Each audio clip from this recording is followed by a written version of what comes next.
Hello and welcome to Super Geeks Season 2, Episode 13. My name is George, I'm your host, and with me today is a very special guest by the name of Mr. Dayton Ward, who is a New York Times best-selling author. How are you doing today, Dayton? I'm doing great. How are you all? Doing good, doing good. We appreciate you coming on the show. And with us, as always, is Carlos Pedraza. How you doing, Carlos? I'm doing great, thanks. Returning to the show, who used to be the Season 1 host, this is now her second return in Season 2, is Shell. How are you, Shell?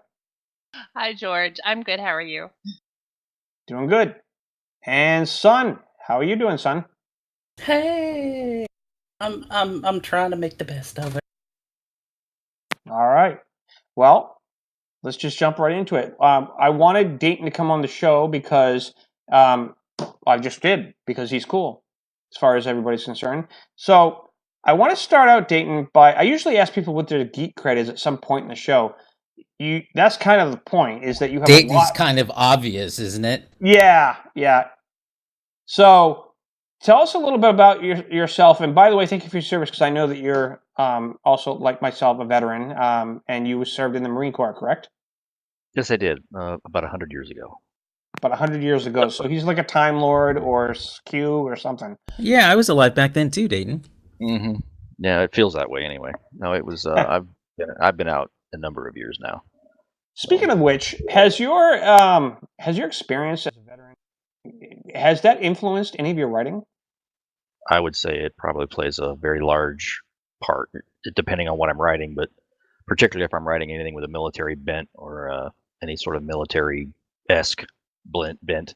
So like the more military aspects of Star Trek, or if I'm writing military science fiction, then yeah, it does. I mean, for one thing, it's helpful to be able to adopt that vocabulary, that jargon, and Right. be able to identify with the people who are these characters that you're playing with. So yeah, absolutely, it does. So tell us a little bit about some of your. I mean, I've just started, so I don't have enough read to really make a huge comment about it. But I started reading Desperate Measures, your discovery novel. What I will say this, and I mentioned this to you in the private messages conversation that we had. I had picked your brain a little bit about the fact that, and it didn't occur to me until I was in the middle of talking to you about this. But because you obviously were given, you shared with me that CBS or whoever sent you sort of of course you had to sign an NDA, but you were privileged, you were privy to information at the time that you started that book that was not yet revealed on screen, such as the fact that this Lorca, as the fans suspected, was the mirror universe version. So when you wrote it and I asked you, I said, so this means that technically you were the first person to actually create the prime Lorca, because it takes place 10 years prior, right? Yes, that's true. So I was kind of read in a little bit on Discovery, going back as far as late 2015, early 2016. wow. So they Back had you in when, mind way back then, right? not necessarily for writing, at least they hadn't told me that, but Kirsten Beyer, who's works for the show, she's a writer and now an executive producer. Um, she got her start writing Star Trek novels, and so when she got hired on, she contacted me well ahead of the public announcement to let me know. And then we just sort of would bat stuff. She would pick my brain a little bit on the very early going, like when they were still trying to figure out what they wanted to do. And I had no idea what they were leading toward, but she would pick my brain about various Trek topics. And then so I basically got to watch them put it together. And Interesting. then later they asked me if I was interested in writing one of the first Discovery novels, and of course I said yeah. So, quick question, and answer it to the level of detail that you can. Did they use any of your ideas? Not. But she was really. picking your brain. I mean, I may have helped them. She was picking my brain, but I can't say that I helped develop the show or anything like that. No, I'm not looking for that. I'm just curious if there's any an info nugget here, and yeah, that's all. I don't. I mean, I can only imagine that I helped make a decision or guide a decision at the best. But I mean, it's not like there's, hey, we got this great idea from Dayton. Yeah, maybe. I'd like to think so. I mean, because we had a lot of long talks about stuff early on. But I mean, I'm in no way I can't claim any credit or contribution to the show. I kind of thinking maybe Vanguard had Not some. honestly, No, I just think she was picking my brain because we've been friends for 12 or 15 years at this point, and she's just somebody that we've always gotten along with, and we share similar ideas about what we think makes a good Star Trek story. So, and we were doing that before her involvement in the show. I mean, when she was writing her novels, we'd talk about stuff, or if I was writing my novel, we would share ideas or talk about how we were doing. We talk shop all the time, and when we saw each other at conventions and things like. So when the time came for me to, when they asked me about writing a novel for Discovery, of course, that's when I got to sign all these NDAs and stuff for CBS and for the show itself and everything. And then during the writing of the book, I was given access to the story treatments for the episodes, and then eventually the scripts as they were written and then revised. And I got to see set photography and production art, and so that could help get your imagination flowing, so to speak, by seeing things like So I get an idea how the characters talked or the language they were using, or get a feel for. And this is when I started outlining what my book was going to be. They had not even yet cast Lorca, the part. I was about to ask you actually. Oh wow! In fact, this is a funny story. We didn't know who was going to play him. I did know that Michael Burnham had been cast, and I knew that Michelle Yeoh was coming aboard, but nobody else had been cast, I don't think, at that point. And so I was just sort of picking Kirsten's ideas and brain about how to develop Lorca, and they had plenty of ideas about what they thought Prime Lorca would be. But of course, a lot of that was going to be based on whoever they ended up casting to play him. And so let me ask you this real quick. Oh no, go ahead. Keep going. Sorry. Yeah.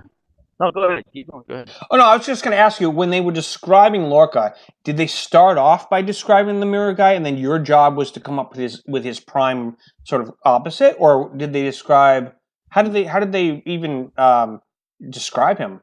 I'm curious. They did not. I did not know right away that what we were seeing was not the real Lorca. It came later.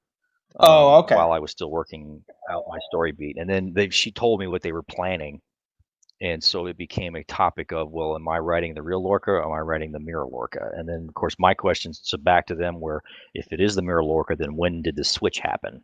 How long has he been here? And how is he able to sell the idea that he's who he says he is? How is he hiding his mirror universe personality? Because Spock has that line in the original Mirror episode about it's easier for civilized people to behave like barbarians than the other way around. So it's like, well, how is he able to hide the fact that he's a barbarian, basically for all intents and purposes?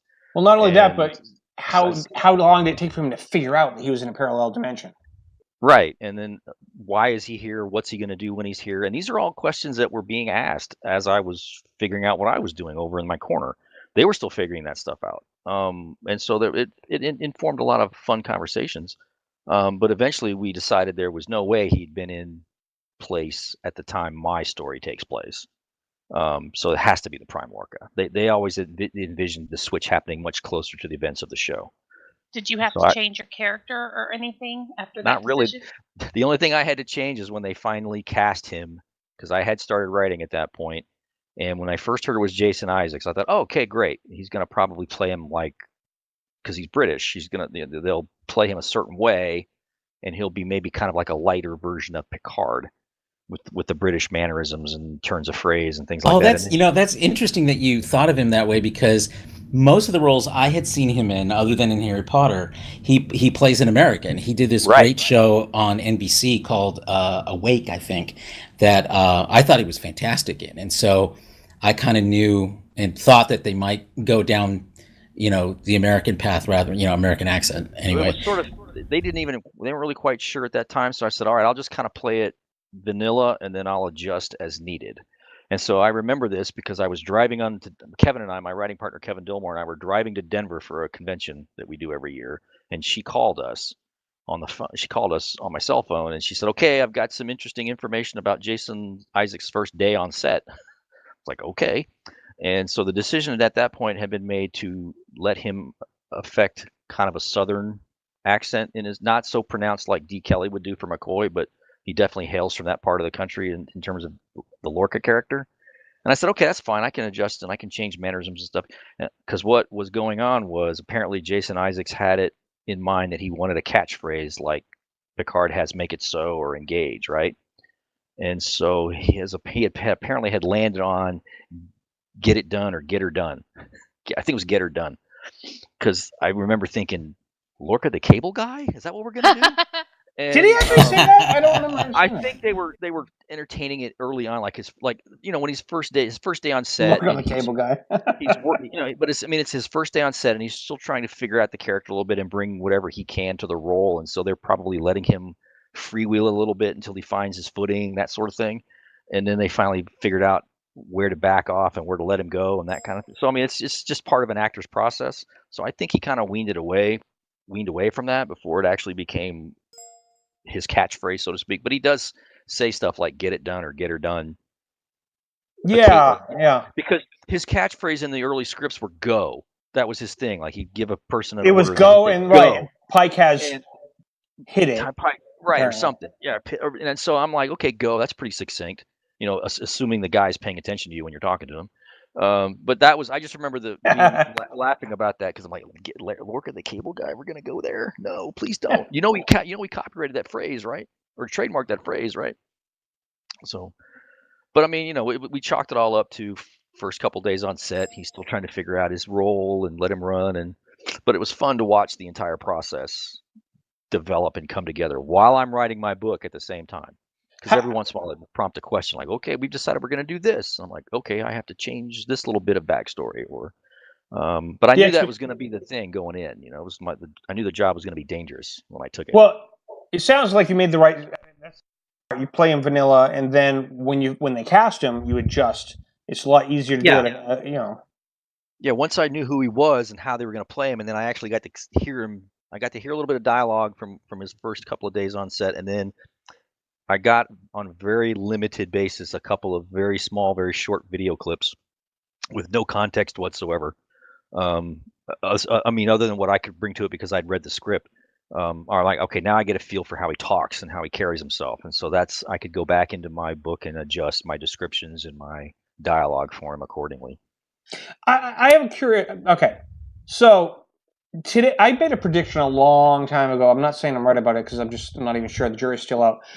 Back when Enterprise ended, okay, or as they ended the show calling it Star Trek Enterprise, back then social media was just starting to explode. It was just starting to exist, and it wasn't even close to the way it is now. So between that gap of 12 years, I was telling people, if Star Trek, one prediction I made did come true. I said to people, because when I created this audio drama called Star Trek Starfinder, which became Starfinder after the whole CBS debacle and, a fan series, whatever, I didn't want to get in trouble, so I changed it. But the point is, I said I wanted to create mini episodes because the very reason I did was because I predicted that if Star Trek came back, they would do what Battlestar Galactica did, which is just to do the snippets online, the webisodes, as they call them. Webisodes, yeah. And they've been doing them.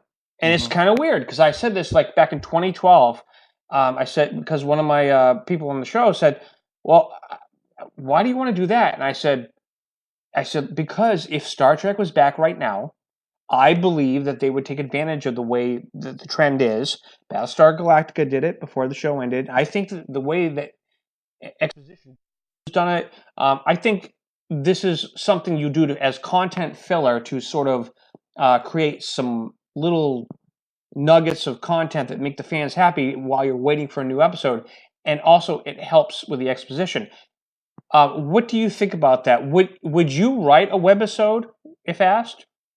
If asked, that's at least consider it for sure. CBS wants to tell everybody to tell a story within X amount of minutes to comply with the guidelines. Do you think in 7 minutes you could write an interesting Chief O'Brien webisode or something like that? I would think I could rise to the challenge. Yeah, I mean that's what writers do.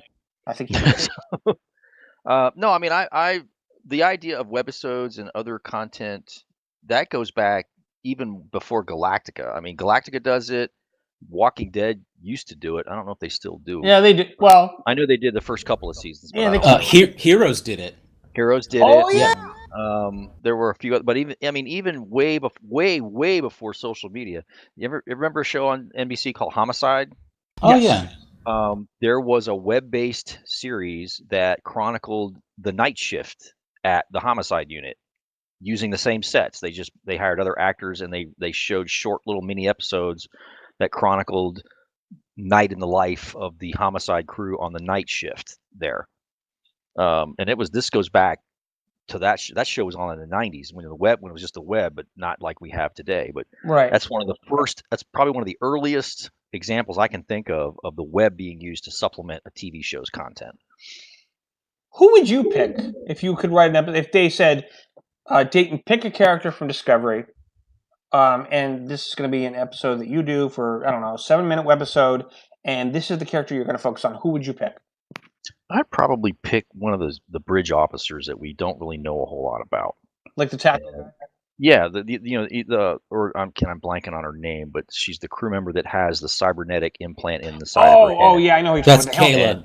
She comes over from the Shenzhou. She was on the Shenzhou, and now she's right. The Helms person. Yeah. Yeah, but after all the episodes had aired, and even as I was reading the scripts, I was like, "There's a whole bunch of characters that we don't have a lot of backstory on." We do, thanks to the novel that Dave Mack wrote, but they weren't really utilized this past season. I'm hoping to see that addressed this year. There's lots of these cool backstory characters, or these secondary characters that are just dying to be, have to have some attention thrown at them. Yeah, if you go on the alpha thing, whatever it's called, the wiki for Star Trek, they go into a lot of detail about those characters. But it's like, I remember in season 1, I'm like, it felt weird because I didn't feel like I knew the bridge officers until the very end, when it was like Saru was the one that kind of made them into a thing, which is cool.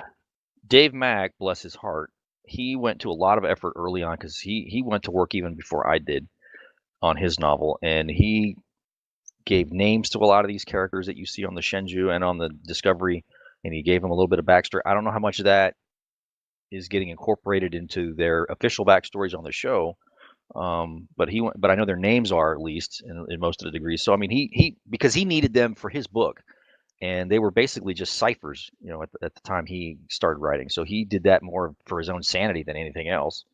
And they've incorporated little bits and pieces of that, I know. So he kind of lay a little bit of that groundwork, and I don't know that I'll get a chance to do anything like that, but we shall see. I'm not going to move to Hell A, which is one of the requirements for working on one of the shows. I see what you did there. I'm out, dude. So I see what you did there. Hell A. What? Hell A. Yeah, I'm not. That's not me. I'm perfectly happy where I'm at. So as far as 2 goes, I'm sure you've seen the trailers, of course. What do you think of the? Well, there's a couple things, and here's a funny story for everybody that doesn't know. I admitted to Dayton, I mixed him up. I got the novels between David Mack, because Carlos, you were the one. No offense, but you were the one that got me actually mixed up, because I thought the same thing. I thought Dayton was the one that wrote the novel that addressed the whole uniform transition thing, and actually it was David Mack. So he's like, "Oh, I didn't write that one," and I'm like, "I knew that." Oh my goodness. Wah, wah. Awkward. Yeah. Well, I mean, although you may have been the one from whom I learned that, though, which is why it stuck in my head. I think you posted something about it on Facebook. Yeah, and I think we're both to blame for that one. But anyway, that's my story, and I'm sticking with it. Yeah, but the uniform transition is interesting. It's not really worth getting worked up about. I didn't even notice till fans pointed this out that they're the same actual uniforms, just different color palettes. And but they're the same uniforms. Yeah, it's the same cut. They at least share a design lineage. There's definitely some connective tissue there. I kind of dig them. I mean, I do too. Don't get me wrong. I am a diehard original series fan. I will be buried with whatever version exists on physical media when I die. Whatever the most recent, up to date, version is. That's what's going in the casket, along with all the other crap my wife doesn't want to keep around after I go. But I mean, I like the update. I think they were kind of sleek. The the beauty of being able to talk about season 2 is I don't know anything more than anybody else does because I have no need to know. Since I'm not working on anything Discovery related right now, I have not been given the same access that I was for season 1. So I don't have to worry about accidentally spoiling anything like I did for a year and a half while talking about Discovery and everything else. I'm going to go ahead. I have a question, and I've been keeping note. Where exactly are you going to be buried? In an unmarked grave, probably. I don't know wherever my wife decides to throw me off a cliff. I guess I don't know. No, I don't know yet. Shot in a torpedo coffin. Yeah, Genesis ashes planet. scattered, something. I'm going to be cremated, so I don't know what she's going to do with me after that. Oh no, you're gonna cremate TOS? Well, it's going to go with me, so our ashes will be blended. So. I think you should have your ashes scattered in the future location of Starfleet Academy in San Francisco. The beauty of dying is that I don't have to care anymore. So it's such a relief. You don't have to worry about these things anymore. I know you can't, even if it's true, you can't talk about it anyways. But I'm gonna get a reaction out of you right now. Any chance that they've approached you to write some things? Like you told us that before they cast everybody, you sort of were given information so you could start working on a Discovery novel that was a prequel. What about the Picard series? I have not talked to anybody about the Picard series. Only except in the most surface of terms, like okay, they're doing a Picard series. Again, I'm not in a position where I'm working on anything that directly impacts or informs that show. So, all I know is that they're working on it. They're writing stories, and they're due to start filming here soon because I think they're committed to a late year premiere. But I don't know the detail. I don't know any of the details on it. I wrote a Next Generation novel that I just delivered earlier. Actually, it was last Monday. And when I started outlining it back in the spring, my first question, because I knew they were doing a Picard series at that point. I would hope so. I asked. I said, "What is the impact of that? What do I need to be aware of? What should I do differently? What can I do, or what do I need to be aware of?" And they said, "Nothing. You just do what you're doing." I said, "Okay." So at that point in time, I had nothing to worry about. And of course, then the details started to come out a little bit about, it's going to be set 20 years after the last movie, and it's not going to be necessarily him. They hinted that he might not be in Starfleet. I don't know. I don't know. I would be surprised because all of the whether it's canon or not, everything is suggested that he'd be either become an ambassador or I think maybe an archaeologist. If I was doing it, and he would follow up with what his Professor Galen wanted him to do and go off and do that, and then you have a ship bringing you around to each planet, and then you have a reason to have a starship involved. That's just how I would do it, but not how I would do it. Well, what I do know is that Patrick Stewart, has creative input or creative control on what's going on, and probably both. It was Kirsten who convinced him to come back, and because he was not necessarily on board at the very beginning, but she convinced him. So I'm thinking anything that we've just thought about, like okay, he's going to be an ambassador, he's going to be retired, he's going to be working in the vineyard.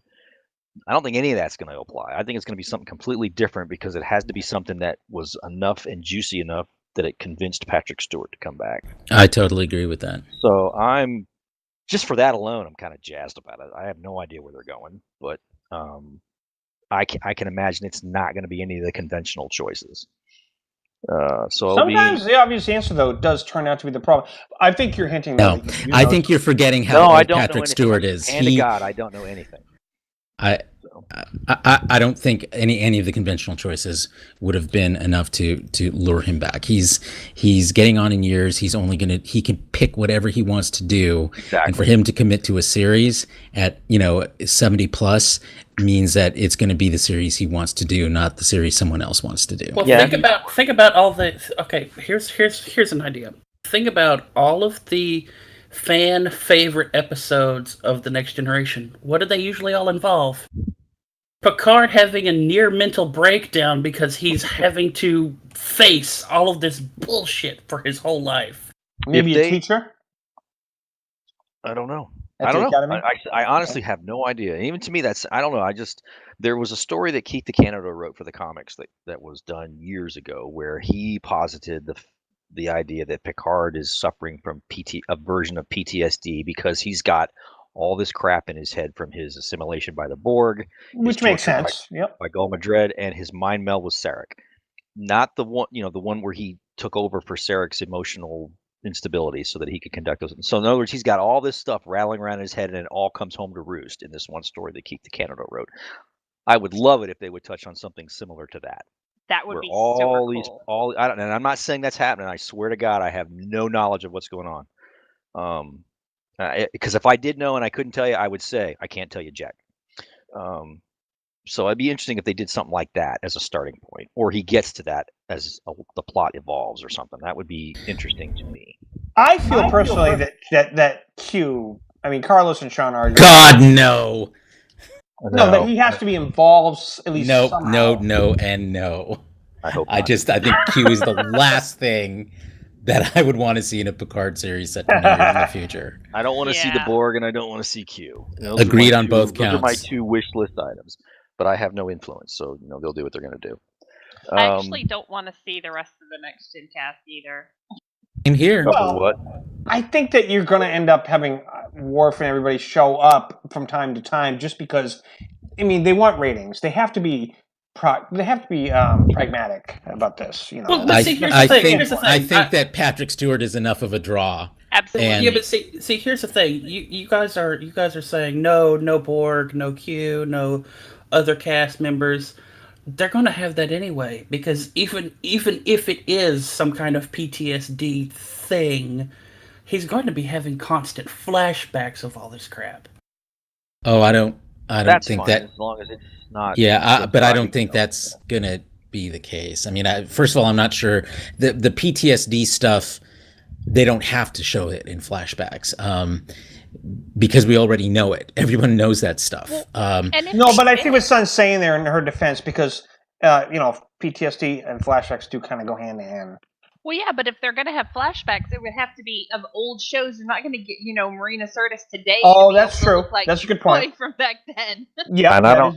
Like I said, I don't know if they're going to do that. I would be cool if they did, but I have no idea where they're going with it. But wouldn't it make sense for Troy at least to show up, because she's a counselor and he's going through problems? If they have that storyline. Again, I don't know if this storyline is happening. We're making this up as we go. I have no idea. We should be writing this shit down right now. No. I think, again, you have to zoom out to look at this from CBS's perspective, which is their mission with all of these new Star Trek series is to grow the fan base, not to pander to the frankly dying fan base. So they need things that will appeal to new people, not things that appeal primarily to aging fans. And so I think you're going to see enough in there for traditional fans, aging fans, whatever euphemism you want to use to describe people of my age, to keep us interested and curious about what's going to happen. But I think the premise of the show is something that's going to be intended to very frankly and primarily appeal to a new generation of fans. And that makes sense. I'm sure it'll hit plenty of nostalgia buttons. I mean, yeah, I think so too. Well, it's certainly going to be darker. That's for sure. I mean, one of the things I was talking about, because again, I wanted to know what I needed to be aware of.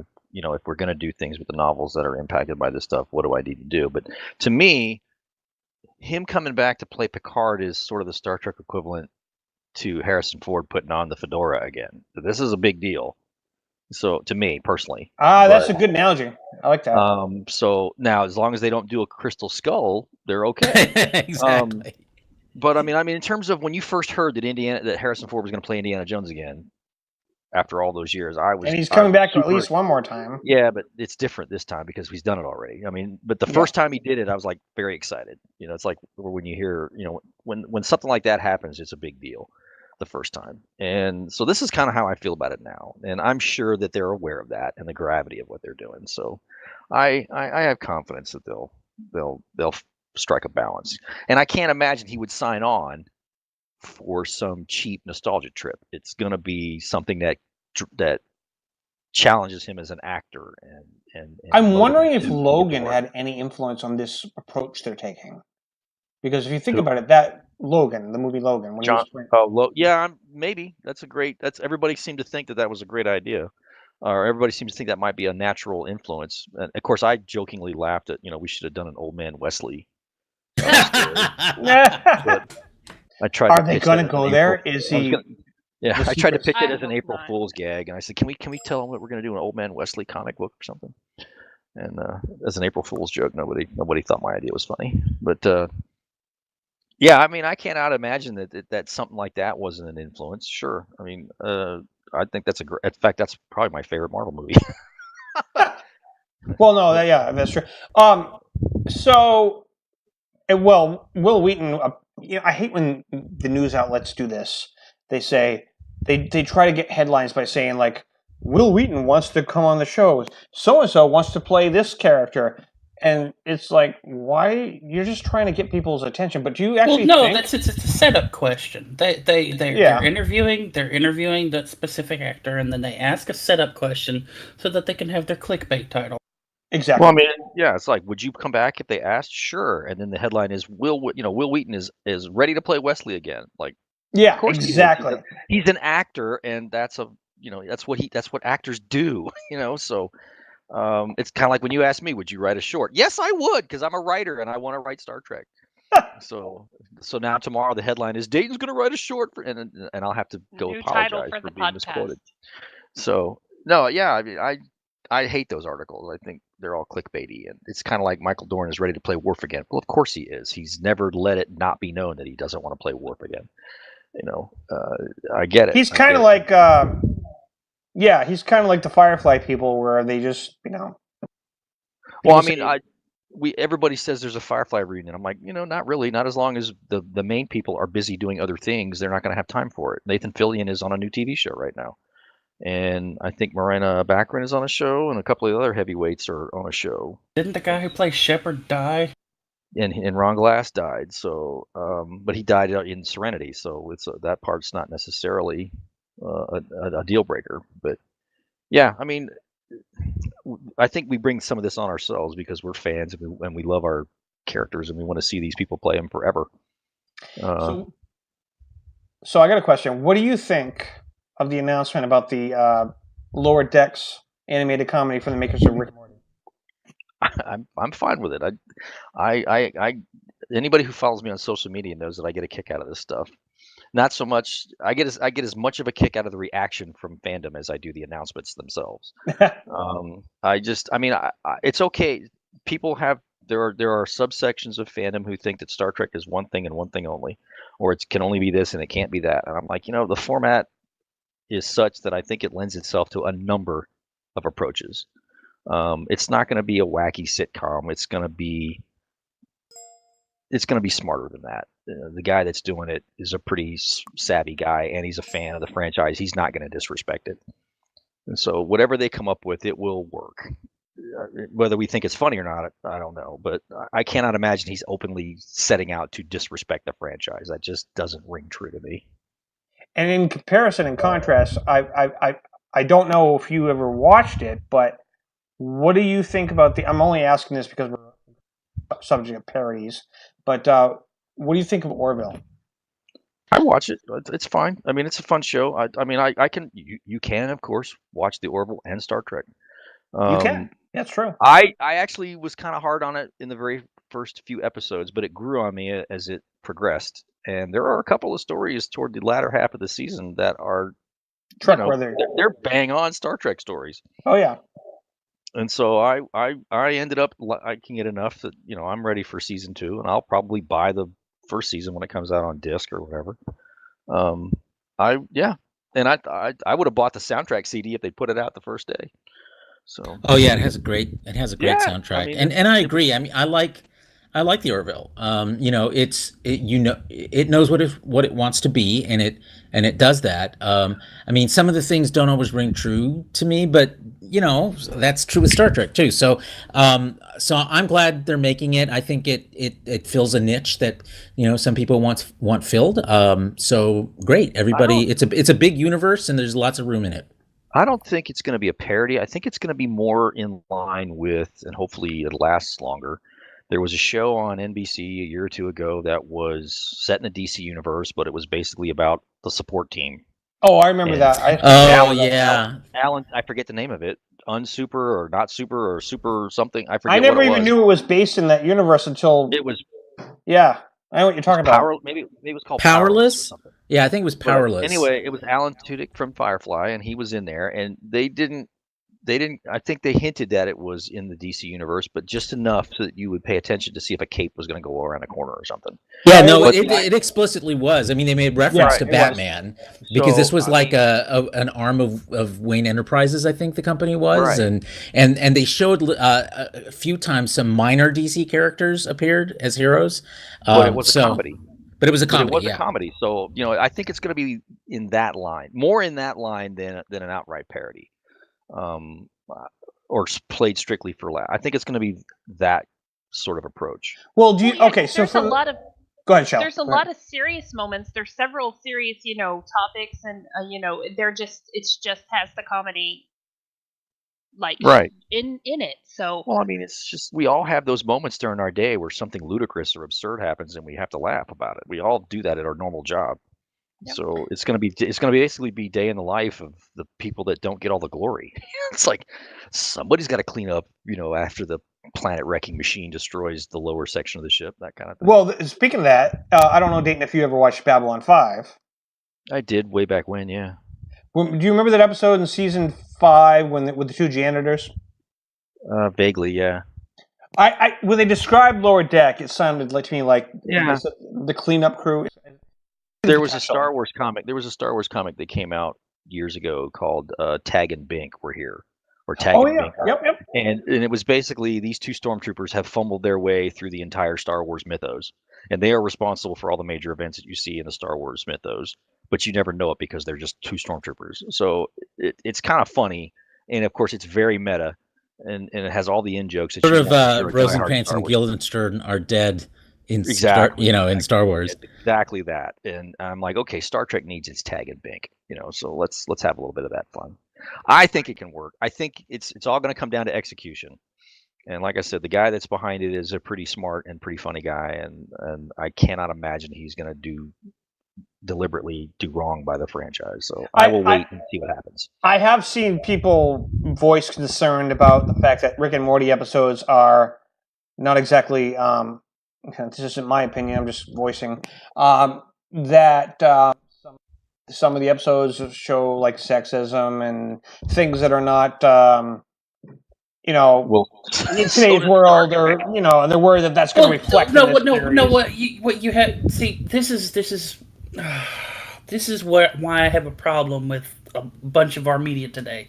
You cannot say this is wrong without showing why it's wrong. You have to expose the thing itself. Yeah. I think it can work. I think I totally think it can work. Star Trek is a robust enough format that it can handle a lot of different variations. I think you're right. So, okay. So I'm gonna jump into a couple of so I'm going to sort of talk about some of the topics that are out there, and we'll float those for a little bit. I know you guys have been listening to me, except maybe Dayton, because obviously this is your first time here. I don't know, Dayton, you said you don't watch really any of the superhero shows, right? Except for The Flash, Supergirl. Not regularly, no. I mean, not. Okay. The only one I watch with any regularity is Supergirl, mostly because my daughters watch it. Well, I think that's a good choice. If you're only gonna have one, I think that's the best choice. Okay. I'm just gonna mention this because on the show over the last couple of episodes, I've been talking about reviewing the new Titans show, And me and Carlos are big fans of all things DC, especially the Titans. And this episode was about the Doom Patrol, which they've never gotten a live action thing. And I was on the fence about Titans up until this episode, but I just want to say, I don't know, Shell, have you been watching Titans at all? Nope. No, I'm not. And Dayton hasn't either. Oh, I'm sorry. I'm sorry. No, that's okay. Don't worry, Dayton. Other than George, none of us has. I'm excited about it, but I'm waiting until they get a few more episodes in before I do the 30-day trial and then binge the ones that are out by that point. And if I like them, then I'll sign up for reals. But I'm excited about what I've heard so far, and I think last week George was like, "I'm over this show. I'm over it." And I'm like, you know what? We're only 3 episodes in. There's still stuff that's going to happen. And even though I haven't seen it yet... This is coming from the same guy that says, just wait. 5 episodes into this other show, it'll get good. Please just believe me. Well, and what happens this week, George? Well, they brought in the Doom Patrol, and it was probably... and they're getting their own spin-off show, and they did a backdoor pilot, and they did everything right the way it should be. The Beast Boy connection to the Doom Patrol, they made it very fascinating the way they tied it all in. I just was like, wow. They did take over the Titan show, but it was okay. Brendan Fraser was the voice of Robot Man. These characters are like kind of freaky. So what you're saying is you prefer a Doom Patrol series to whatever the hell this Titan series is. No. The way that they incorporated the two of them, it just worked. And to be fair, that's something straight out of the Titans comics. There was an early crossover with the Doom Patrol then as well, and it worked in the comics more than one time. So I think it was a good instinct from a story perspective, and the critics of this week's show, the reviews of this week's show, pretty much agree with George. He'll change his mind 4 or 5 more times in the next 2 weeks. No. You're just highly excited, George. Hey, I'm just saying, it's never been represented other than cartoons and comic books, and they've been around since the 60s, and just like Titans, and it was always a thing that Beast Boy started in the Doom Patrol. He was raised by the Doom Patrol, and then he went over to the New Teen Titans in the 80s when they brought them into their second version of the comic. And then that was a tragic backstory that was part of the mythos. And when they did this, I kept saying my one thing I was waiting to see, it was going to make or break me watching this series, is if they're going to have a Doom Patrol in this universe, in this TV universe, and they have Beast Boy, if they don't make him part of the Doom Patrol in the beginning, I said, I'm out. And they did. And they did it better than they did in the comics. And I was like, wow, I'm sold. Happy that you like it. Yeah. And the whole tone of the show is not like the CW. It's not the fluff. Everybody gets along at the end thing where, they know things about each other that they set off screen. You find out in the crossovers. It's like it's dark, but it's weird. And it's just kind of cool. That's all I can say. Dark, weird, and cool. Those are your 3 PowerPoints right there. So yeah, I'm now sold on Titans. I'm hoping that it just keeps going on this trajectory, and that it gets better and better. But it's like we talked about last week. It's sort of like Luke Cage and Iron Fist, where they do the slow build up, but it's week by week instead of all binged at once. So it's just taking a little longer to get to the point we would have been at if we had binged Luke Cage or something and we were on episode 8, and we were already sold. But they took those first 7 episodes to get slowly built up to tell everybody's exposition and do all that. In this particular case, they did it, but it took... so that's not too bad. But, I mean, some people... It's a good thing they give it a 30-day free trial, because some people might have given up by now. Yeah, I mean, from a business perspective, it's one of the things that all of the streaming services are struggling with, except for Netflix, which pretty much, 99% of their stuff is all dropped at the same time. But Hulu, for example, I mean, it's difficult for some of these business people who are, used to the old model to give up on the idea of a weekly series.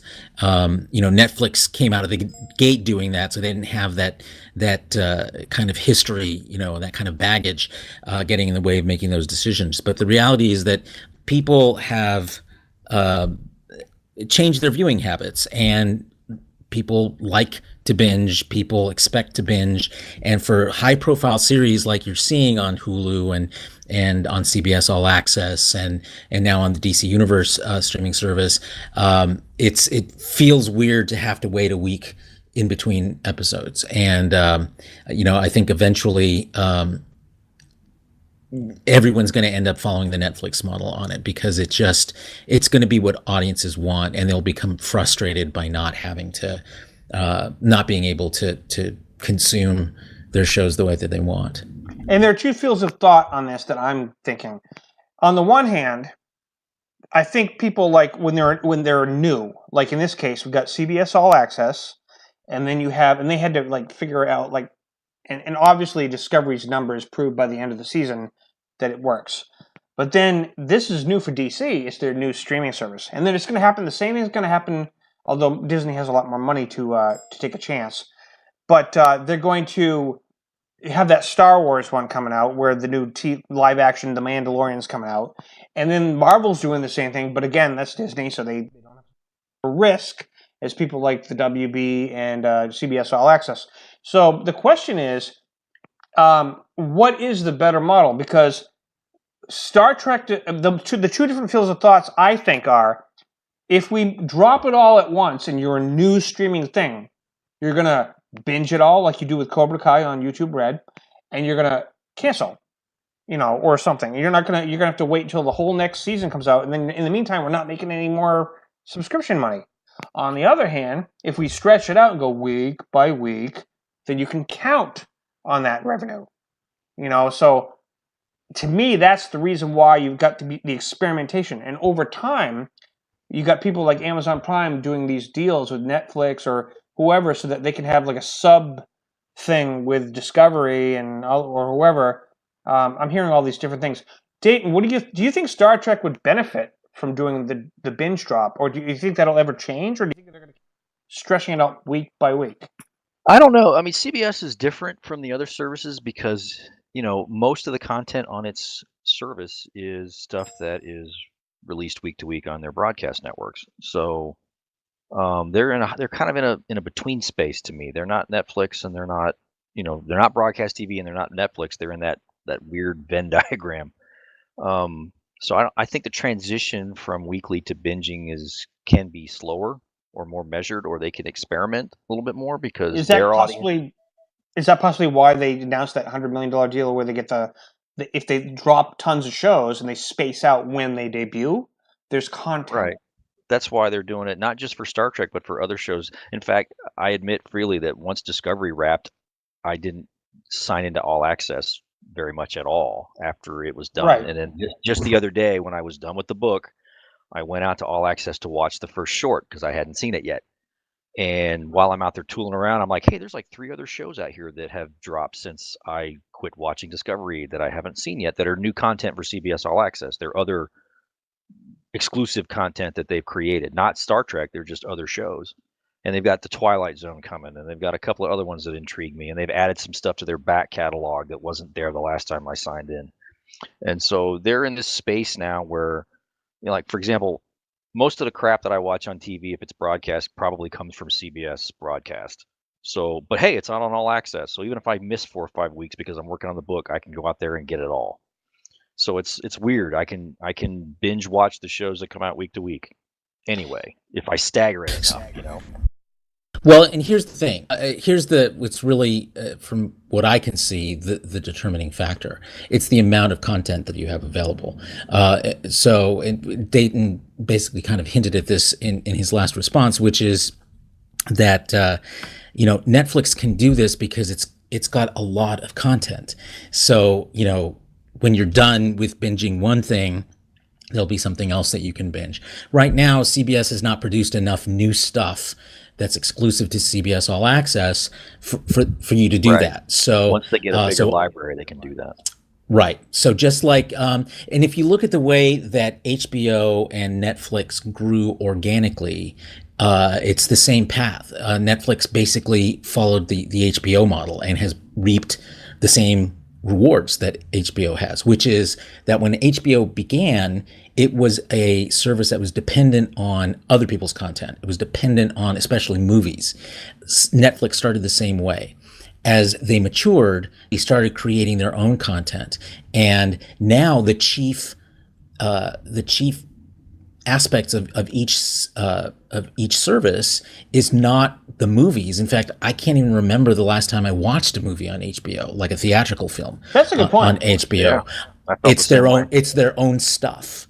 Yeah, and you're seeing Netflix has evolved into the same thing. So now Hulu, CBS All Access, and Disney are all playing catch up. They don't have the years of building an audience based on other content to help sort of raise their profile, and then they can start to add their own new content. And as that ramps up, now Netflix does not depend on its movie offerings to get people to subscribe, although they still have them, and it's one of the things that keeps people subscribed. But the thing that is attracting people to subscribe in the first place is their own original stuff. Well, like the Stranger Things, obviously, is their biggest, home run as far as original content.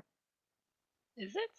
Stranger Things. No, it's only one. Orange is the New Black. It's a long list. That's what I was It's a thinking. long list. Was that an original Netflix? Yes, it was. It is. Yes, it was. Okay. Orange is the New Black, House of Cards, Which they're about to Daredevil, all the end, by the Marvel way. shows. So, Well, yeah, but before all the stuff with Kevin Spacey dropped, that was a huge show. that's true. Yeah, exactly. Stranger Things was a huge show. Orange is the New Black was a big deal. Yeah.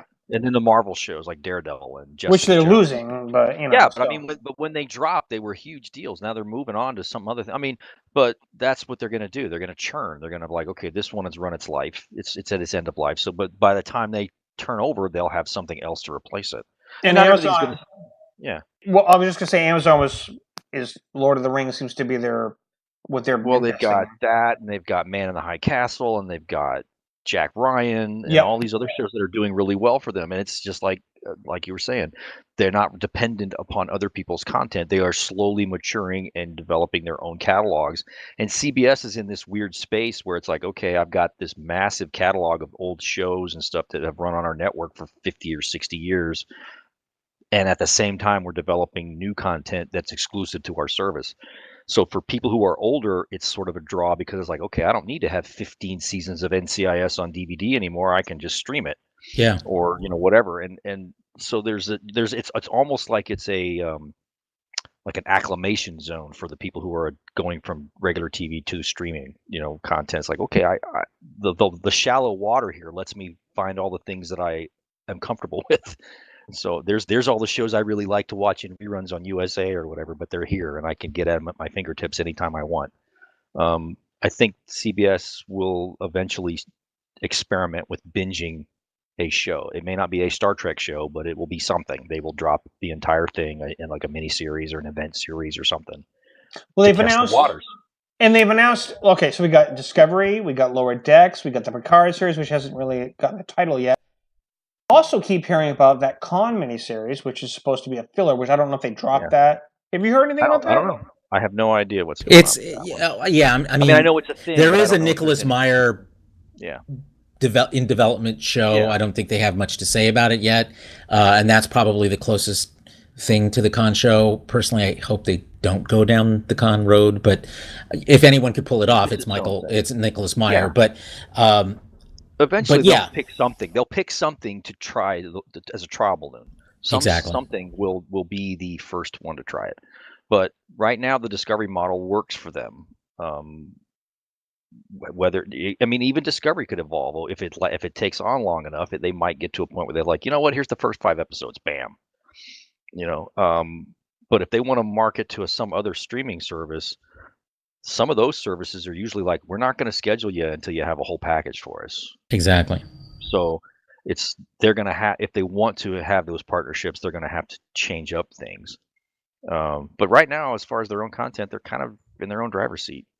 So it's interesting to watch. I'm not quite a cord cutter, but I'm like a halfway cord cutter. I don't really watch regular TV. I mean, I don't watch. I have it, but it's like if I find myself relying more and more on streaming channels when I want to find something to watch, or if I want to catch up on a backlog. I'm like, oh, I missed the the first 5 episodes of the new Hawaii Five-0 season. I'll just go out to All Access and pull it down. And at the same time, I don't even have regular TV anymore at my house. I only have eventually streaming. I'll get there.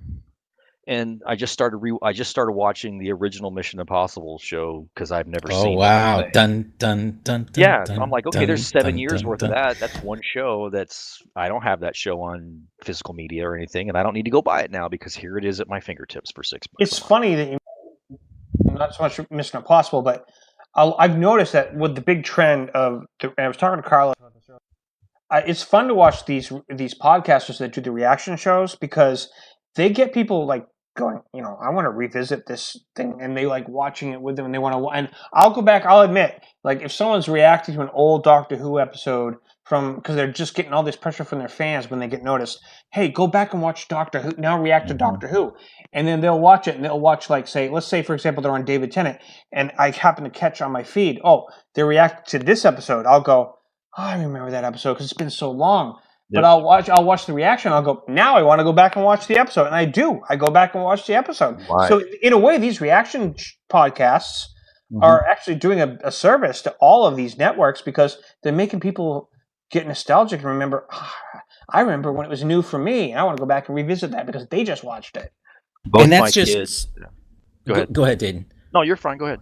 I was just going to say, and from a business perspective, that is ultimately where CBS All Access is going to find itself being successful, is because having access to those back catalogs is priceless. Eventually, you'll pay a subscription to be able to catch up on things or rewatch something. I mean, I do that all the time with Star Trek series. It's like, oh yeah, that reminds me, and I can actually go watch the Voyager episode or whatever. Like I think a couple of weeks ago when we were talking about the Rosa Parks episode of Doctor Who, the thing, and we were comparing it to Vincent and the Doctor, and that same night after we got off, finished recording, I went and punched it up on Amazon Prime and gave it a watch. I guess I forgot to mention one other thing too about All Access. In addition to their back catalog and their exclusive content, everything that they run first run, it's available at the same time. So if you're an NCIS freak and you want to watch it and you don't have regular TV, it's on All Access at the same time it premieres. So you have the choice of watching it, whatever day of the week. Right, what format you want to watch it in. That's how I watch my TV. So right. So now I'm like, like she's saying, I don't necessarily need a TV because all the shows that are first run, if you try to wait for like your cable service's on demand feature to catch up, you could be waiting as much as a week before that episode is available. Right. But All Access has it right away. I don't even have to go. If I'm traveling, I can catch it on my laptop because I have my All Access package on my laptop. Your access to your All Access. I have access to my All Access. It's very handy. And as a writer, if I'm writing a Star Trek thing and I want to research an episode like you're talking about, they're all at my fingertips. I just have to go launch the app and they're isn't that nice? And so, in my day we had to go get the disc and put it in the machine and then we could watch them all. Now I'm so lazy I can't even get up off. Now your daughters are just laughing at you, aren't they? And then to go back to your revisiting back catalog example, both my daughters are 12 and 10. And they have watched with me the original Bionic show, $6 Million Man of Bionic. Oh wow! And they love them both. And so we have had watch parties. Like if mom's working late or mom's out of town, they will as often as not ask me to pull 6 Mil or the Bionic Woman up to watch their favorite episodes. And then just the other night, I had just decided to start watching the original Mission Impossible, and my 12-year-old came down, and she's a huge fan of the Tom Cruise movies. But she's like, Dad, that's Mission Impossible. But she realized it was an older show. And she's like, what's going on? I said, this is the original show from the 60s. I've never seen it. I think I'm going to watch it. And so she's sitting here next to me as we watch the first couple of first season episodes of the original show, which doesn't even have Jim Phelps in it yet. I had the same experience. Oh, that's right. I had the same experience with my daughter when I was single dadding. and I got her to Doctor. It was the same experience, and I started her off with like David Tennant's Blank. I kept thinking, okay, if I want to get her into Doctor Who, which episode would I start with? And I picked an episode where it's like you don't have to know anything to get her interested, and it worked. I mean, I don't know if I'm proud of myself.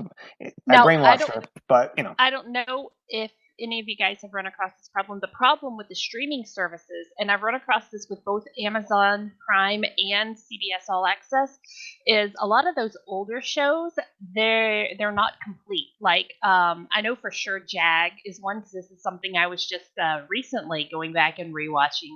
So Jag, if you look at it, season 2, it like completely skips around. It's like episode 2, episode 8, episode 13. Wow, there's a reason for that. There's a reason for that. Well, I get that, but it's more than just that. I've come across it with 4 or 5 series now, and that's an issue with some of this. Is it episode? All right. Well, I mean, in Jag's case, maybe it's the first season, and I haven't verified this. I'm just guessing out loud now. The first season of Jag was on NBC. And then they canceled it, and CBS picked it up and took it the rest of the way. So is it the first season that's fragmented, the first or the season second is season? there? The incomplete. Actually, the network that actually carried it originally has far less of an impact because it's usually owned by a studio that produced it rather than the network that aired it. Yes, but it's mostly older series that happen. Yeah. So I just remember the reason off the top of my the reason why is music rights. It's music rights. That makes sense. Because when the music rights for all these series, especially the old ones, were negotiated, you see this with Murphy Brown. If you go on to CBS All Access, you'll see it's very spotty. And remember that one of the signatures of the original series of Murphy Brown was the use of Motown music, and it's really expensive to renegotiate because there were no DVDs, there were no streaming services back then. Murphy Brown belongs to Warner Brothers. That's not a CBS show. That's a Warner Brothers show. Right, but that's not really the issue. The issue is saying, but I mean, it's like Warner Brothers. Like, I'm not going to give you my show. I'm going to put it on my own on-demand service or whatever. Well, except Warner Brothers doesn't have one. Well, not yet. I mean, but they're all watching CBS. It's music rights. And I can tell you as a movie producer that music rights are the biggest pain in the butt of any aspect of. As a TV nerd, it killed me to wait for WKRP because and that's exactly why. WKRP and China Beach, 2 of my favorite shows that were plagued by music right problems for years. Exactly. And that makes complete sense. It's just frustrating when you are wanting to go back and look at their old catalogs, because some shows are perfect, but not a lot, but I've run across that several times where I think the studio thing is an issue, though. I'm sorry. Well, I mean, I'm getting an overlap where I think it's blank, but it's not. I ran into a similar problem when I've told this story before, but not everybody was here. Music rights are a huge thing. Back before CBS made these rules about the Star Trek fan films, because of certain things happening, when I started my audio show Starfinder, I talked to the lady at the time. It was a lady at CBS back in 2012, and I say 2012. I don't like 2012. But anyways, I said, what do I need to watch out for to not get in trouble? And the only thing they cared about was the music, because the reason why is because they had a lot of issues with royalties with their music when they get third-party composers. Like, for example, the person that wrote The Inner Light and did the flute thing, people ripping it off and using it for free in their fan things, and they were getting pissed. So they were getting all these complaints. So they were having a problem where they were like, okay, look, don't use any music. Make a fan film. That was back then. That was their guidelines. Don't use music. That's still a guideline. Oh, that's true, but I'm just saying that was like the only thing they were majorly concerned about. That and the Delta badge logo. I couldn't use it in promotional material because I originally had a picture where this Vulcan girl was laying across this ground with a shadow I made of the Delta badge, and they said, nope, get rid of that and you're fine. I said, oh, okay. But that's all they cared about was the music and the Delta badge. And of course, we all know how that changed. But I'm just saying the music rights have always been an issue with any show because of the royalties and who they got to compose it, whether it was in-house or third-party and things like that.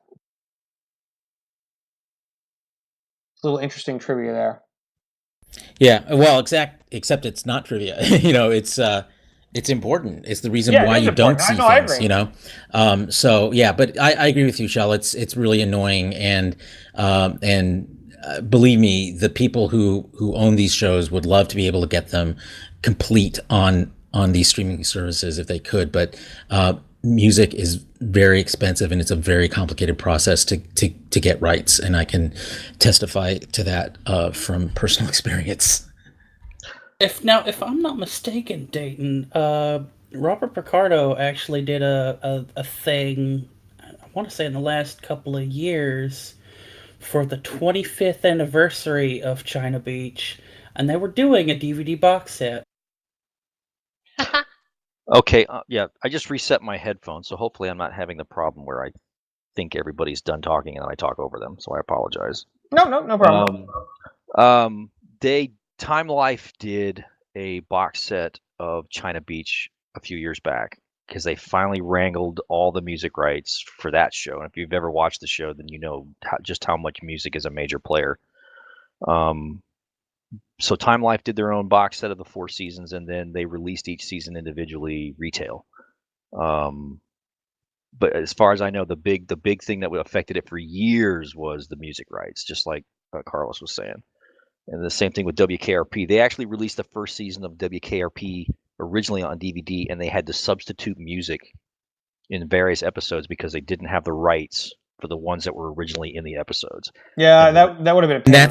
That's very common, actually. Oh, I know. And the results even were with horrible. well, yeah. I mean, because a lot of the series that you see on Hulu, where the episodes are broadcast made available on Hulu the very next day, has different music. Wow, like one of the things that music supervisors do now is they actually select music for the broadcast separate from the streaming version, just because they can get it can end up costing a lot of money on the streaming services because they get royalties every time it's downloaded. Sure. Whereas so every time it's viewed, they're entitled to royalties from it. So that's why. I mean, and I remember there was what was it? There was an episode of Friday Night Lights that I saw on Hulu, and it had this piece of music in the back. It was just background music, but it was just a little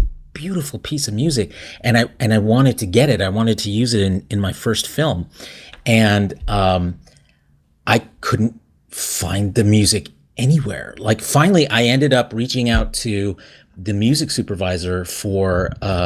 I got a hold of the music supervisor of Friday Night Lights, and I asked that person, where did you get this music? And she's like, which scene was it and whatever. And she says, I said, I can send you a snippet of it. I recorded it. And I sent it to her, and she's like, that's not what aired. And then she was like, oh yeah, you saw it on Hulu. And she's the one who told me, yeah, it has different music.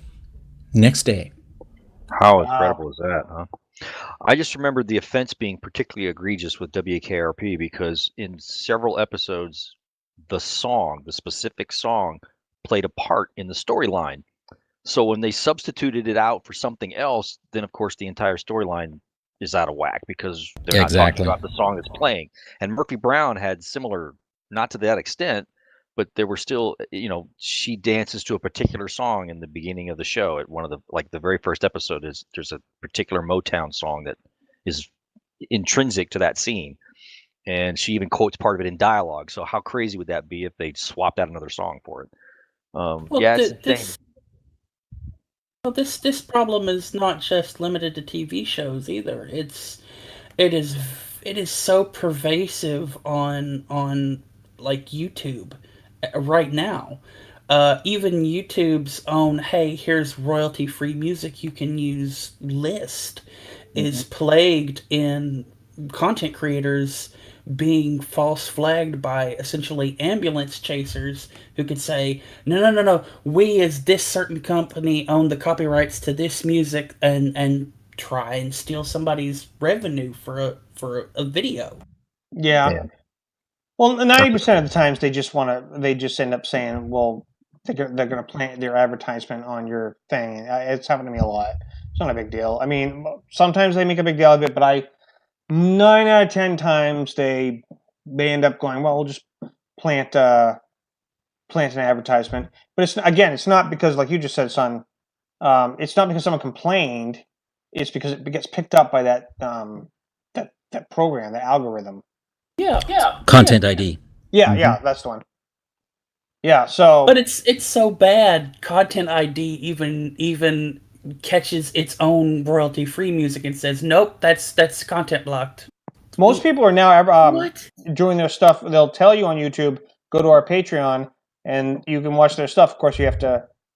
That's where they get you. They're being smart, but at the same time, it's kind of like, I see what you're doing. Well, but see, that's the whole thing. When ad revenue started falling apart on YouTube, the only thing left was supplemental income through payment places like Patreon. Yeah, but it's a clever workaround because they're telling people, you want the full thing over here, you go over here, and they don't have to wait for that AdSense to build up because they can just, if you subscribe, they're getting their money right away. Well, So they're getting a whole $1 over 3 cents a month. Something like that. Yeah, so I'm going to do one more subject unless you guys, because, pretty much this is, so in this episode. But I don't know, has anybody here watched Penny Dreadful besides me? Oh, I saw it. Did you hear about the new sequel series they're doing? I did hear that this week.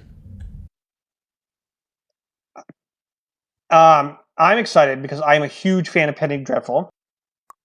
And they announced that they're going to do City of Angels, which is a sequel series. It got prematurely yanked back when it was on Incredible series. And I'm excited about this. I like the fact that these days when a show dies, it doesn't necessarily mean it stays dead. People can get it put on Netflix, they can get it put on Amazon, so on.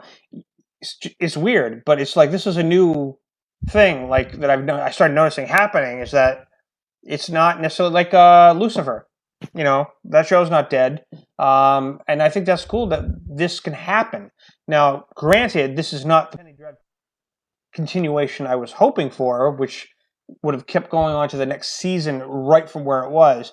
But it's still from the same show creators, and it's not that long since the show was canceled, so it's not like it's been 10 years and it's coming back on the air. But in general, what do you guys think of the way that this can happen? – Well, as a fan of The Expanse, I'm a big fan of this approach. That's good. I totally agree. I think it's a brave new world. I love the fact that I'm not I watched. Here's another example. I was not a big fan of it after the first season. I fell away from it, but it has its fans. Designated Survivor, the show that Kiefer Sutherland did, it got yanked off ABC's schedule and then immediately got picked up by Netflix. I think it is. Yeah, it's Netflix. And Netflix has got that. Amazon picked up The Expanse, for which I'm extremely happy, because that's going to convince me to become a subscriber to that service. That and Jack Ryan, I think, is going to make me pull the trigger on that one. Yeah, I finally did too on Amazon. I love the idea that that a show that is a good quality show that can't survive on broadcast can find a second life on cable or on streaming. Well, frankly, it's science fiction shows especially fall prey to that. They don't do well, and I've said this often. Star Trek has never been successful on a broadcast network, ever. It found success in syndication and now on streaming, and that's important to realize. And a lot of people who keep saying, "Oh, Destiny or Discovery should have been on CBS broadcast," I was like, it would have died. Made it. Exactly. They would have never made it. They would have never greenlit it for broadcast. Yeah, it just doesn't pull the kinds of numbers that, especially a network like CBS needs to pull to justify itself. It's what happened with Supergirl, which did very decent in ratings for CBS, but not the powerhouse that they expect their shows to be. So by slotting it over to CW, there as a niche show, it is flourishing. Yep. Exactly. No, I mean, there's room for all these different approaches, which is part of the. I mean, there's other shows that I think they were talking about a John Wick show that was gonna just be based around the Continental, the hotel. Have you guys watched the John Wick movies? Have you all seen those movies? Yeah. I love those. So there's the hotel that is now we know it is a branch of hotels or a chain of hotels that are around the world, and the assassins can go there and it's neutral ground. And so they're developing a show called The Continental, which takes place in the John Wick universe. But I think it was originally going to be on Fox, and then they finally moved it over to cable. Stars, I think, is going to get it. And of course, Stars being a cable channel, their brand or their barometer for success is way different than a broadcast network. So I just think but I love the fact that a show that has a following that maybe not pulling in the kind of numbers that a network needs can still find new life because somebody says, you know what, that's a good show and I hate to see it go away. You couldn't have seen this 10 years ago. Maybe not even 5 years ago would that have happened. So Yeah, that's I think where we are I now. think you're right. I think the key thing is that shows that run on streaming services, unlike shows on broadcast, they don't have to win a time slot. And I think I've said this before on the podcast. When you were freed from that burden where you have to compete against other shows, sometimes very high quality shows, to win a time slot, it means someone always has to lose. Well, I mean, and generally, it's not even that. It's not even that. It's the people paying you money as a company money to watch that. The subscriptions, yeah. I mean, they know if they see, like, for example, 2 million subscribers, they don't have to wait for the numbers to come in like they used to with the ratings. Ratings don't play a part. Well, they play a part, not as big a part as it does on broadcast. But numbers they still have to get numbers. Like if no one's watching, there's no reason to continue to shell out money to produce these things. But because you can gain an audience over time and let word of mouth, help spread the news about your show, and the fact that, again, in Netflix's case, that all the episodes are available immediately, all those factors taken together are what allow niche shows, genre shows to flourish on streaming where they would wither and die on broadcast. Don't have to win a time slot, and you don't necessarily have to appeal or worry about squicking out an advertiser. That's absolutely true. I remember, if the Super Bowl was on, a show might get canceled because it competed that night. I remember the show Birds of Prey back in the earliest days of the WB. It wasn't the WB back then. I don't think it was. It was something. But they ended up, because they changed the night because of the Super Bowl was on the same night, and then that killed it for them because of the ratings. And then their sponsors pulled out, and that killed it for them. Whoever made the decision to try to premiere a show against the Super Bowl should have lost their job, because that is a stupid decision. I don't care what show it is. I don't care what you think you're counter programming against. Nothing wins against the Super Bowl, period. Well, no, it was it's just the Super that's the time slot it was in. I know, but that's you don't do it. It's like you don't step on the third rail. You don't you don't tug on Superman's cape, and you don't program against the Super Bowl. It doesn't work. unless you have puppies playing football, then you can program against the Super Bowl. That's true. So the only thing that works is if you premiere after the Super Bowl as your lead-in. Not even then. Alias did that, and it worked for them when they were trying to survive in their fourth season. And Jennifer Garner did the commercials with the lingerie during the Super Bowl. Same idea. It worked for several seasons of 24 when it was on. Not so much the reboot, but the original show with Kiefer Sutherland and the redo miniseries they did. Both of those premiered after the Super Bowl, and they had staggering premiere numbers. But 24 was way better than that Batman show he's talking about. Oh, that's true. Yeah. I mean, and Birds of Prey has its fans, so I'm not. I liked it. I'm not. But judging. Yeah, you're right. Of course, you liked it, George. Why? I mean, yeah. I'm a DC fan. So whoever thought that was a smart move, I can't believe they're still employed. So. They may not be. Yeah, they may not be. It's been a while. All right.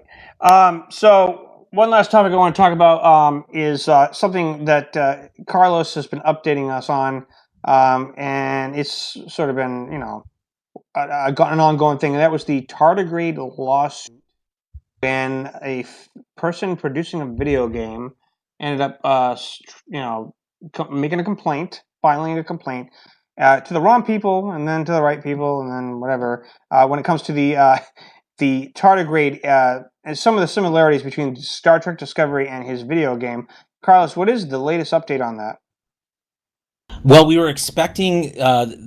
Let's see, it would have been tomorrow. We were expecting a response to the lawsuit from CBS and Netflix, who are accused of copyright infringement by this video game developer from Kuwait, who said that they stole his ideas, and not just the tardigrades, although that's the biggest one, but characters, different situations, the design of the Klingon uniforms, armor in Discovery, all stolen from his video game. Pardon?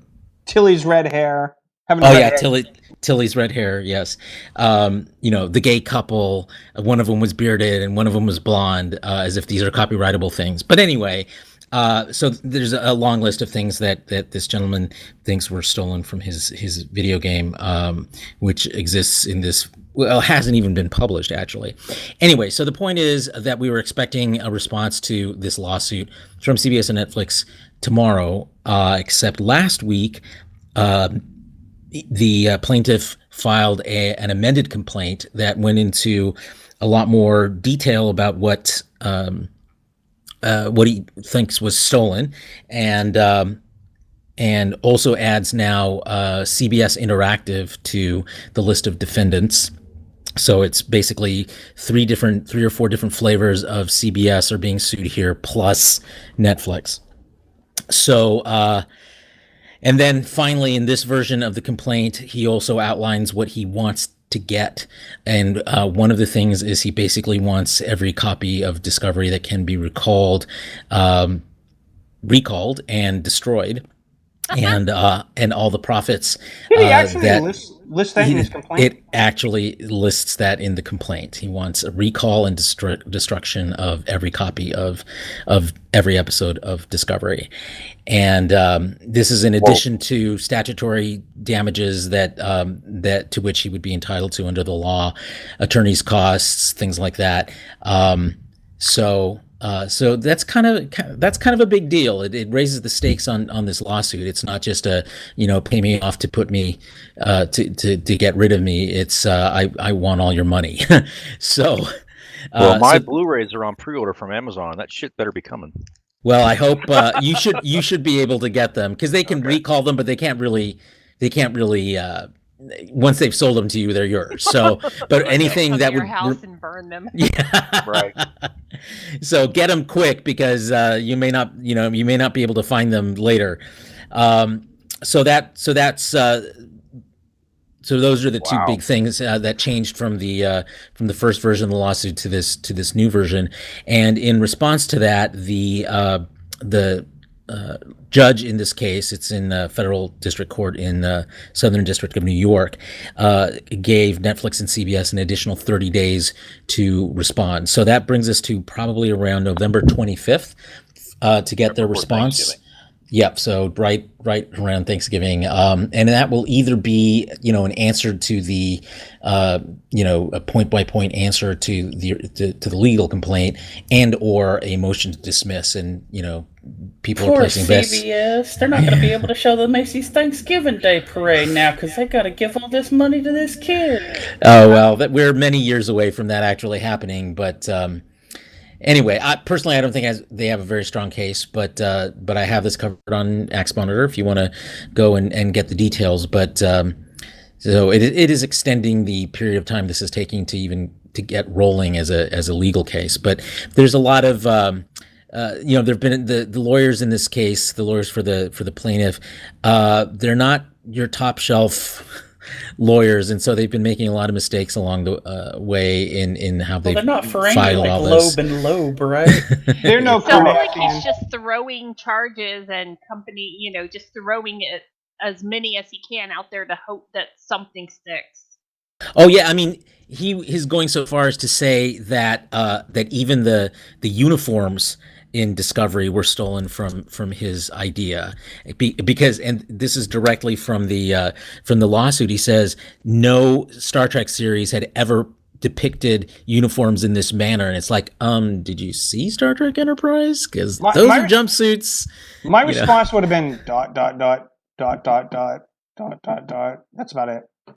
Well, I guess that was going to be my question, because I'm not a lawyer, and neither do I play one on TV, and neither did I stay at a Holiday Inn Express last night.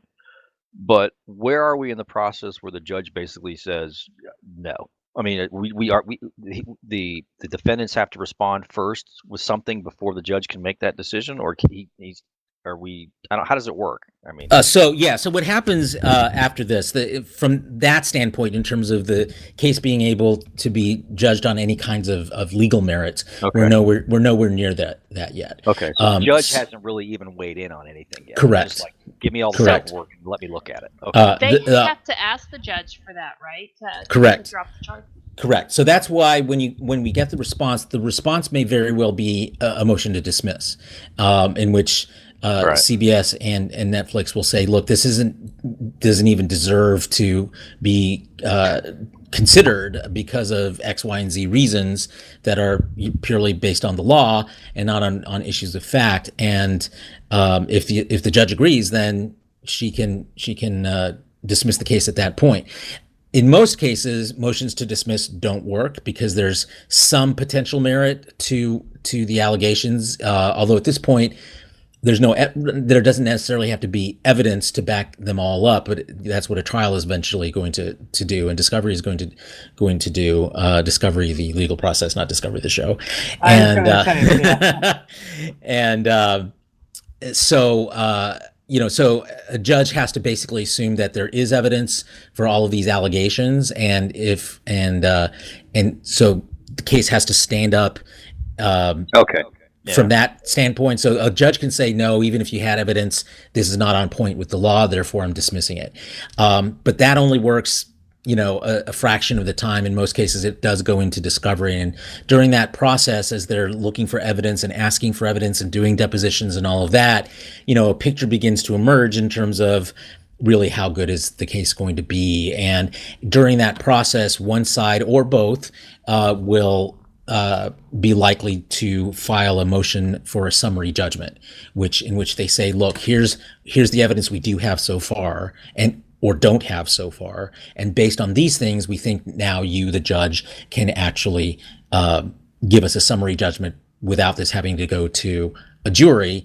And if that's the case, then that's when the judge finally weighs in and says yay or nay, and can dismiss it. Right. And as we saw in the Axonar case, they did exactly that. There was a motion to dismiss. It didn't really go anywhere. It finally came to a motion for summary judgment. The judge didn't grant the motion for summary judgment, but made some significant rulings. In the Axonar case, the biggest ruling was this is not fair use, and that was one of the foundations of Axonar's defense. So without being able to use fair use as a defense, they didn't have a lot of leverage left from a legal standpoint, and that's why we saw just a couple of weeks after that that this case was finally settled out of court. So they have to go through a process of eliminating what they can and cannot use, and then decide if they even want to proceed and ask for, like you said, a summary judgment. And yeah, that's interesting. Yeah, thank you for that. No, my question was because, we can make our jokes and we can say, oh, this is a ridiculous lawsuit. There's no way this is going to work. But in the process, the legal process, we have not reached the point where the judge can legally and fairly make that determination. Yeah, we're pretty far away from that, really. Because it's like, from where we sit as lay people, we're like, this is ridiculous. But in reality, the judge hasn't even gotten to that point yet. Well, the first time that he filed... Oh, go ahead, son. Well, I mean, at this point, from an outside perspective, looking at the case, it seems like the plaintiff, or at least the lawyers of the plaintiff, are trying to stagger a response as much as possible, while also casting the widest net as possible. Yeah, that's a pretty standard approach. They want to get in the early stages as much leverage as they can, because 95% of legal cases are settled out of court. So one of the biggest reasons they get settled before trial is because of the kinds of the way that the case is framed and what kind of initial evidence you can produce to back that up. And because very few people, whether you're in the right or in the wrong, want a case to go to trial because juries are unpredictable. Whereas in settlement negotiations, yeah, exactly. So everyone wants. I mean, a jury trial is really a roll of the dice, whereas settlement negotiations are negotiations. You know, you have leverage, you have you have skills that you can employ. You have a much smaller number of people that you're dealing with, and so that's why people and the court system supports this. They don't want things to go to trial either because trials are very, very time consuming and expensive. So if they can get Didn't they file the initial complaint in the wrong department of CBS? Yeah, they did. They had some real problems. They went to the broadcast network initially. Yeah, they went to the broadcast network and so forth. So and of course this was developed for CBS All Access, which is a completely different subsidiary underneath CBS Interactive, which is different from CBS Broadcasting, but they're all owned by CBS. So it makes it kind of complicated. But lawyers, one of the reasons you hire a lawyer is to figure out who's the person, right? And these people didn't really do their due diligence to figure out even who it was they needed to sue. To be fair, having a shell company on a shell company on a shell company all owned by the same property and all called CBS is confusing in itself. Well, it's all there. Yes, but the law is confusing. Credits, yeah, but it's all in the credits. You 2 seconds on IMDb and you would have gotten closer than they got in their the first thing that they filed, the first legal complaint. He rage filed. Yeah, I was gonna say there's sort of like there's different aspects to this, and again, not a lawyer, but CBS just can't say, yeah, sure, we'll throw them some money, because that's a horrible precedent. Exactly. And so it's almost like admitting guilt. You're just trying to buy them off, That's kind of how I feel. It's like guilty people don't settle. Guilty people win, or guilty people are either exonerated or they're found guilty. They don't, or accused people, they're either found innocent or not.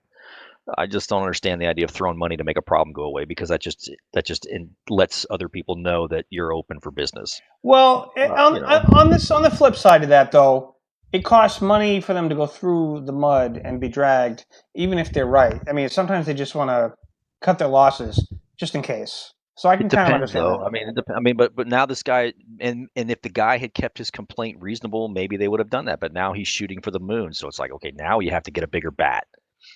I mean, I would not want to be a part of this. Yeah, I wouldn't either. But I think that on CBS's side, I want to say this guy, first of all, his initial complaint was in the wrong place. It already made him look a little bit incompetent, and it's more like his lawyer. And then lawyer's fault. Yeah, right.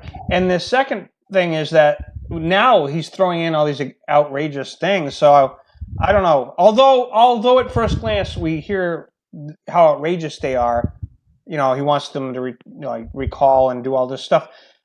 You would think on the one hand that he's already made himself look like a Looney Tunes, but on the other hand, I don't know.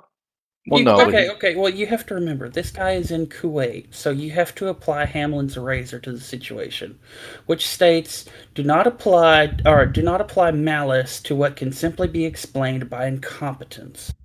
He doesn't understand. It is entirely possible that he doesn't understand the elements of what we perceive fair use or copyright infringement to be. He just sees similar elements and he says, "That's mine. They stole it."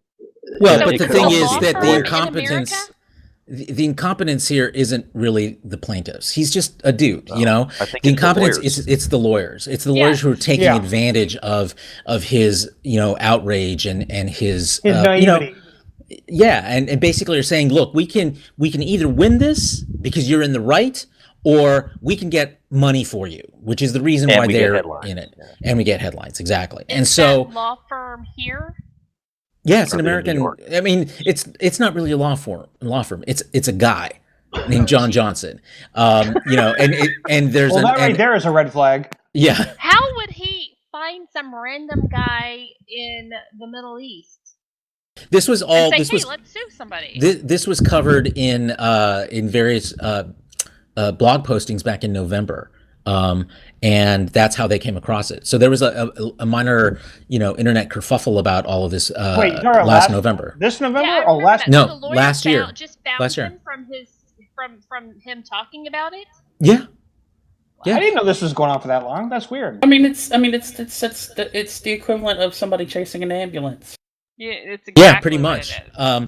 So what happened was that he saw the same premiere of Discovery that we did back in September of last year, and by the time it got to November, we saw the tardigrade, we saw the role that the tardigrade played. He'd seen by this point all of the main characters. He's like, this looks familiar, and this looks familiar, and this looks familiar. They had to have stolen this from me.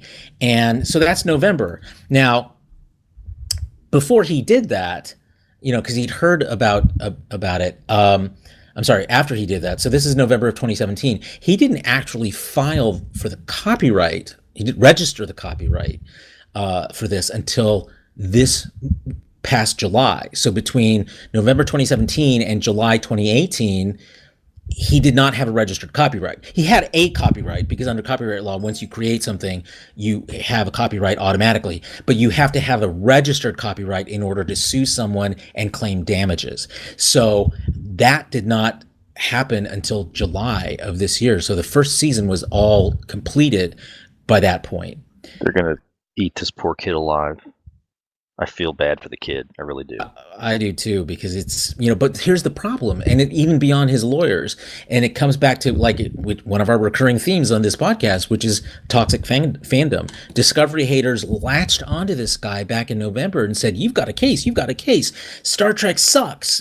Discovery sucks. And clearly it sucks because they're stealing other people's ideas. And the people's ideas they stole were your ideas, and you deserve justice. And, so you can put in tardigrade's Discovery lawsuit into YouTube, and you will get a whole raft of conspiracy theorist type of YouTubers who've been going on at length about all this, and all they've done is create an echo chamber in which this guy in Kuwait, keeps hearing how great a case he has, not just from his lawyers, but from all the people on Discovery who hate Discovery are backing him up.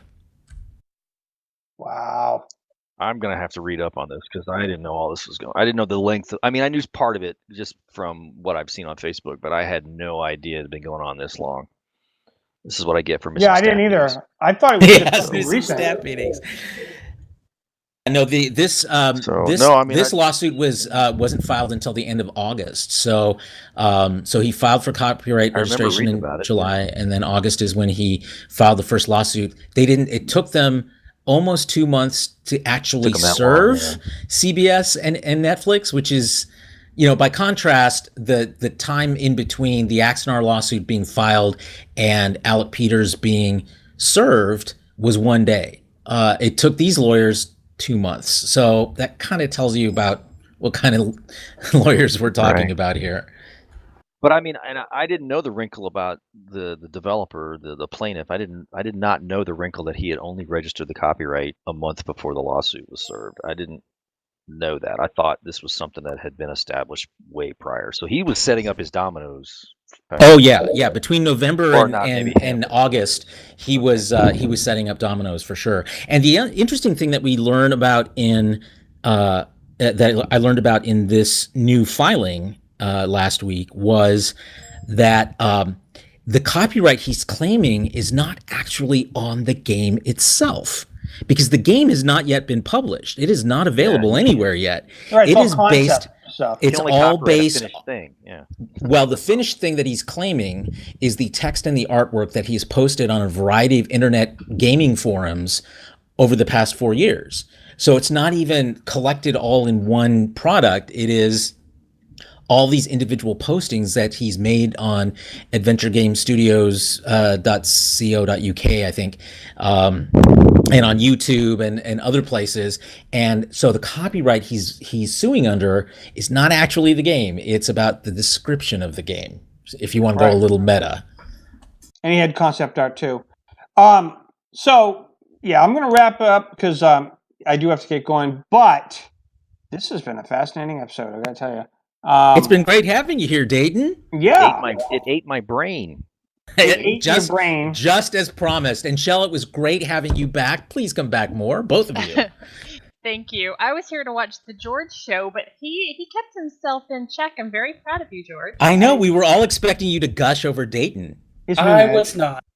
It's because he thought Dayton was the wrong person. No, well, I mean, if David Mack had David been there, Mack. no. I mean, if David Mack... No, I'm just kidding. I'm walking away surprisingly ungushed. I'm good. Aww. No, I'm on new meds. That's what it is. I mean, that's my excuse. Dayton just happened to come along, after I got my new meds, and So can we start some sort of weird new monthly segment called Ask Dayton or something? Oh man, I don't know if I'm going back into that snake pit. Sunsy, I'll watch you back. See, that feels like I would be ripping someone off. Let's just have Dayton come hang out with us sometime and call it Dayton come hang out with us or something. I don't know. Dayton come eat our brains again. Dayton eats brains. Yeah. We'll figure it out. But yeah, no, we would seriously come back in the future, I hope, if you haven't been scared off by myself or anybody else here. So Dayton, I always ask people this either in the beginning or the end, but where can people find you? It'll be posted anyways, linked under my thing. But where can people find you on social media in general if you want people to find you and you're not hiding? I spend an inordinately unhealthy amount of time on social media, it seems. You can find me at DaytonWard.com, and that is sort of a landing page for my blog and my social media platform. So you'll find links to my Twitter and my Facebook and my Instagram and author page on Amazon and all that kind of stuff. So if you're looking for internet banality, I have collected it all in one spot for easy shopping. I like that. All right. And Carlos, where can people find you? So I'm pretty sure I know where. I can be found at axomonitor.com, where if you want to read up on the tardigrades lawsuit, there's all the stories that will bring you up to speed there. I'm also on Twitter at Axomonitor and at cpedraza, and I moderate the Axomonitor Facebook forum as well. One quick thing, though, I can tell you where you can't find Dayton Ward, and that is at Star Trek Las Vegas. When I was trying to stalk him and find him, not this year, but the year before. And apparently it turned out that I walked right past you just outside the dealer's room, Dayton. And I went to find, who was it I was looking, it might have been, David was it Mack. James? You were looking for David Mack. Right? No, I was looking for you. And I walked right past you, and I came up to James Colley from New Voyages, and I said, James, I heard Dayton Ward's around here. Where is he? And he's like, you just walked right past him. So I ran back out, and you were gone. You were gone. I may have been talking to James, right? Because didn't James had a panel that on one of the days of the show? Yeah, that was when he announced the Film Academy. The Film Academy license. And now he's actually moving forward on that, and I don't think it's secret knowledge, but Dave Galanter, another Star Trek novelist, and I are going to be contributing some script work to that. Don't even get me started on James Colley. Michelle and everybody knows how that's going to go. More gushing or squirting, whichever. I'm not sure. We'll make sure and bring lots of blankets to towels.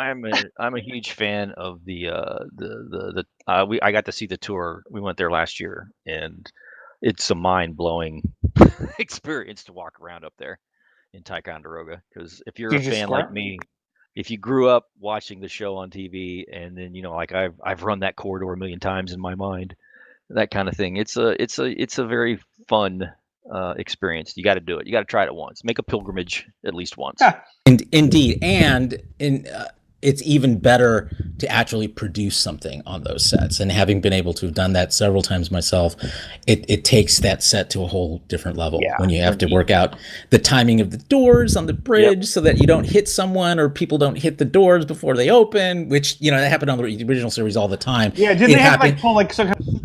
Yeah, they're manually controlled. So, so it happens in real life in the 21st century as well as it did in real life in the 1960s. Yeah, when he asked if we were interested in doing that, I'm like, hell yeah, I'm interested in doing that. When can I start? When do we do? When do I go? When am I going up there again? So what you're saying is it's a religious experience. It is kind of spiritual. Yeah. I was 8 years old again, walking up there. I mean, what you're saying is It transported you. It was Oh. a transformative experience, right? Oh, wrong word. Sorry. Oh shit! I see what you did there.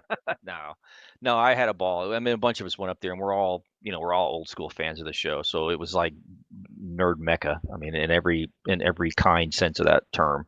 Yeah. We ran around like kids in a candy store. So do they have Oompa Loompas in the starships now? I mean, they have to open all the doors, right? Not when I was there.